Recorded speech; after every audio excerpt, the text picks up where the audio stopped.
எழுத்து அப்படின்னு பார்க்கும் பொழுது 2 வகையாக பிரிக்கலாம். சரிங்களா? முதல்ல நம்ம தமிழ் மொழியில் எழுத்துக்கள் அப்படின்னாலே 247 எழுத்துக்கள் இருக்குது அப்படின்னு சொல்லிடுவோம். ஆனால் அதோட மட்டும் முடிஞ்சிடாது. அப்போ அந்த 247 எழுத்துக்கள்லையுமே பல வகைகளாக பிரித்து வச்சுருக்கோம். அப்போ அதில் முதல்ல நம்ம சொல்ல வேண்டியது, எழுத்து அப்படின்னாலே முதல்ல 2 எழுத்து தான். சரிங்களா? ஒன்று முதல் எழுத்துகள், இன்னொன்று சார்பு எழுத்துக்கள்.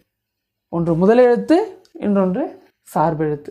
அப்போ அந்த முதல் எழுத்துனா என்னதாங்கய்யா முதல் எழுத்துன்னு சொல்கிறீங்களா அப்படின்னா, தமிழில் இருக்கக்கூடிய உயிரெழுத்துகள் 12.